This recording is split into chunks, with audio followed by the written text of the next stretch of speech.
Goeiedag en baie welkom hier saam met ons by ons weeklikse lewe met ritme oefeninge saam.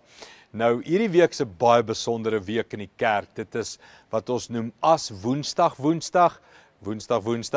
So hierdie komende Woensdag is 40 dae voor Paasfees en waar die lydingstyd van Christene, miljoene Christene reg oor die wêreld begin. En bly deel van ons gaan dit met jou bespreek.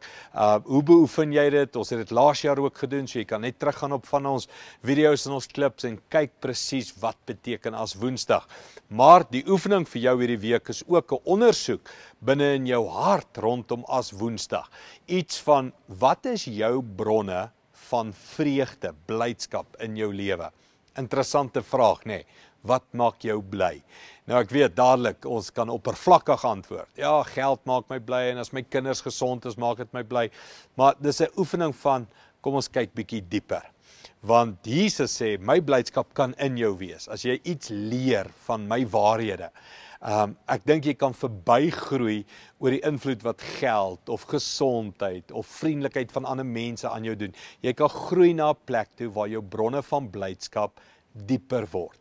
En iets gekoppel aan as Woensdag, wanneer jy jou lewe begin gee vir iets groters, iets meers, wanneer jy besef daar's 'n roeping en 'n doel op jou lewe, dan word jou blydskap baie dieper. So, kom ons begin net bo. 'n Oefening van wat maak my bly. Elke dag, aan die einde van die dag, gaan sit en skryf. Vandag was ek bly omdat, of vandag was ek bly omdat dit gebeur het, of hoe dit gebeur het. En jy gaan skryf neer, wat is jou bronne van blydskap en vreugde. En dalk iets hier teen die, na Woensdag, as Woensdag begin skryf. Wat moet my bronne van blydskap wees? En hoekom kan ek bly wees? Uitdaging in my lewe, as dit stresvol is en ek werk hard en dinge gebeur, om net te sê, Andries, jy is bly omdat jy 'n kind van God is. Dis meer as genoeg.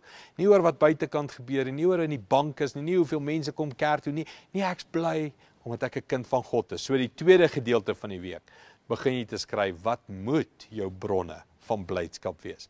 Kom ons hou dit in die groepe, kom ons praat daaroor, kom ons e-pos daaroor, en kom ons oefen, wat is ons bronne van blydskap? Goed gaan, sien jou weer, bly in kontak met ons. Goed gaan.